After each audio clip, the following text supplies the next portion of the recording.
Hello friends, welcome to success with MBS classes. आप सभी दोस्तों का एमबीएस क्लासेस के इस ऑनलाइन प्लेटफॉर्म पर मैं हार्दिक स्वागत करता हूं। मैं अशोक कुमार। मैं आपको 6th क्लास की एनसीईआरटी पढ़ा रहा हूं। एनसीईआरटी के अंदर हम साइंस के बारे में पढ़ रहे हैं और हमने 7 चैप्टर कंप्लीट कर लिए हैं।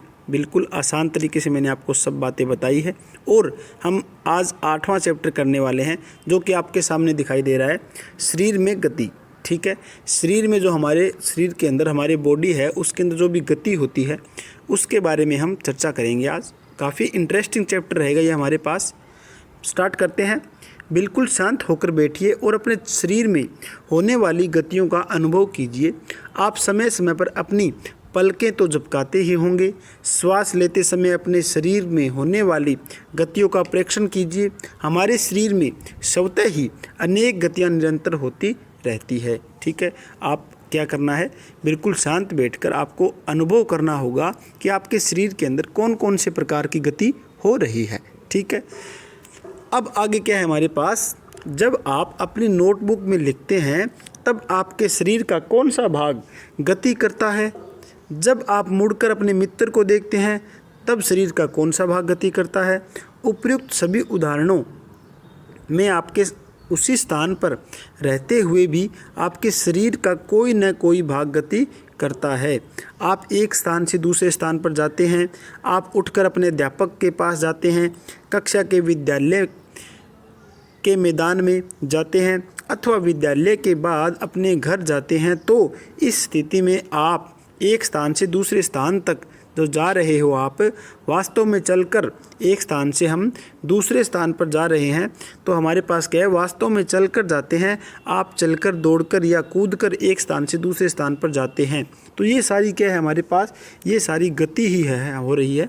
हमारे शरीर में जो गति हो रही है उनके बारे में हम पढ़ते हैं। काफ़ी इंटरेस्टिंग चैप्टर रहेगा, बने रहिए हमारे साथ और वीडियो को लास्ट तक ज़रूर देखिए। आइए अपने मित्रों, अध्यापकों एवं अभिभावकों से चर्चा करें। सारणी 8.1 हमारे पास है, भरते हुए देखते हैं। आपको सारणी 8.1 ये दिखाई दे रही है। इसके अंदर हमारे पास अलग अलग प्रकार के जंतु है, गाय, मनुष्य, सांप, पक्षी, कीट, मछली। इनके क्या है, गमन में प्रयुक्त होने वाले जो भाग है उनके बारे में चर्चा यहाँ पर करनी है। जंतु कैसे गमन करते हैं, गमन यानी कि एक स्थान से दूसरे स्थान पर जाते हैं। जंतु एक स्थान से दूसरे स्थान तक किस प्रकार गमन करते हैं। चलना, टहलना, दौड़ना, उड़ना, छलांग मारना, रेंगना एवं तैरना इत्यादि जंतुओं के एक स्थान से दूसरे स्थान तक जाने के कुछ ढंग है। जंतुओं के एक स्थान से दूसरे स्थान तक जाने के तरीके में इतनी अधिक विविधता क्यों है। क्या कारण है कि अनेक जंतु चलते हैं जबकि सांप रेंगता है और मछली तैरती है। इनका कारण क्या है, इनके बारे में हम जानने की कोशिश करेंगे।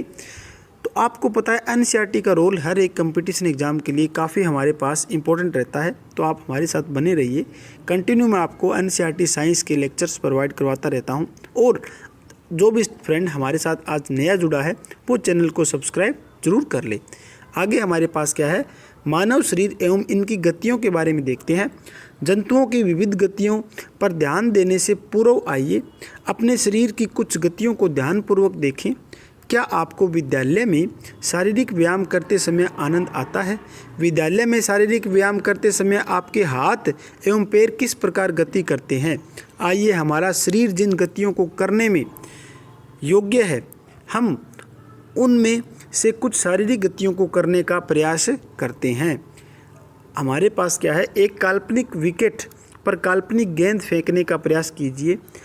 आप अपना हाथ किस प्रकार घुमाते हैं।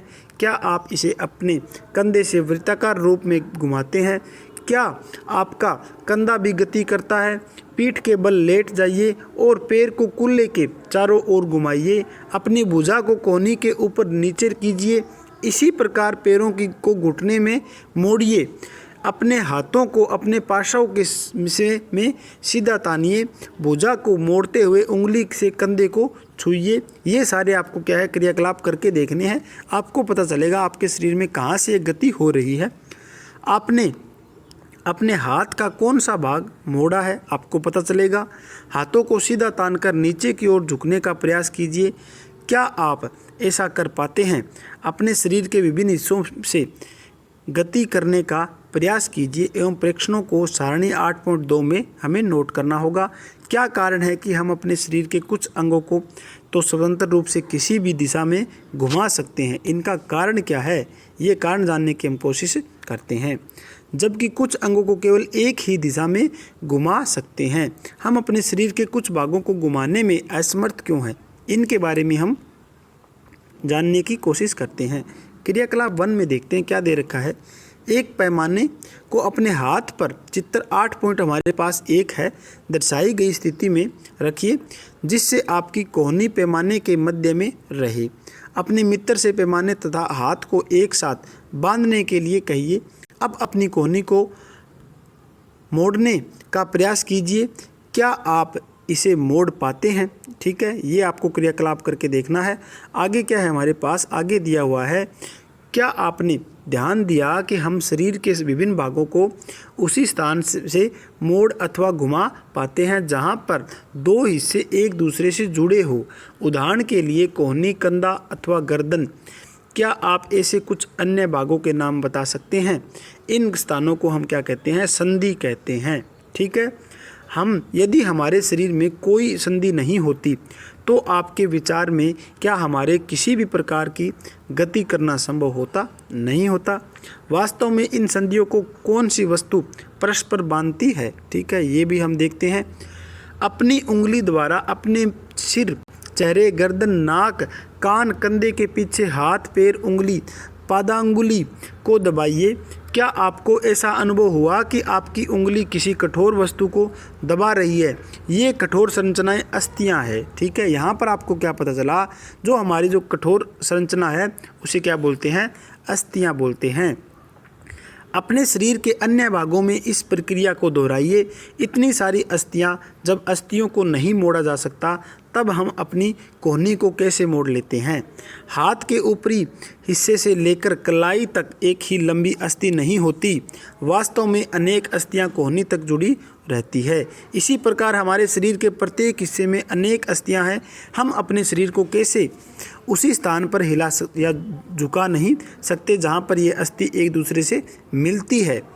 आगे क्या दे रखा है? विभिन्न गतिविधियों एवं विभिन्न प्रकार की गतियों के लिए हमारे शरीर में अनेक प्रकार की संधियां होती है। आइए उनमें से कुछ के बारे में अब हम पढ़ते हैं। इसके बारे में कंदुक खलिका संधि के बारे में। क्रियाकलाप 2 के अंदर क्या है हमारे पास? कागज़ की एक पट्टी को बेलन की तरह हमें मोड़ना होगा। रबड़ अथवा प्लास्टिक की एक पुरानी गेंद में एक छेद करके किसी के निरीक्षण में उसमें मोड़े हुए कागज़ के बेलन को डालना होगा। जैसा हमारे पास क्या दे रखा है इसके अंदर, इस तरह से आपको चित्र ये दिखाई दे रहा है। ठीक है, ये हमारे पास इस तरह का बेलन बन गया। ये हमारे पास कुछ गेंद वगैरह है, उसके अंदर हमने डाल दिया है। चित्र 8.2 में दर्शाया गया है। आप कागज़ के बेलन को गेंद पर भी चिपका सकते हैं। कागज़ हमारे पास है, बेलन को गेंद के ऊपर हम चिपका भी सकते हैं। गेंद को एक छोटी कटोरी में रखकर चारों ओर घुमाने का प्रयास कीजिए। क्या गेंद कटोरी में स्वतंत्र रूप से घूमती है? क्या कागज़ का बेलन भी घूमता है? अब कल्पना कीजिए कि कागज़ का बेलन आपका हाथ है तथा गेंद इसका एक सिरा है।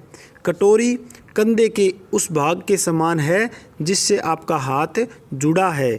एक अस्थि को गेंद वाला गोल हिस्सा दूसरी अस्थि को की कटोरी रूप गुहिका आपको नाम यहाँ पर याद रखना होगा, गुहिका में दसा हुआ है। ठीक है, ये आपके लिए इम्पोर्टेंट पॉइंट होता है। कंदुक खलिका संधि हमारे पास इस तरह की आपको दिखाई दे रही है।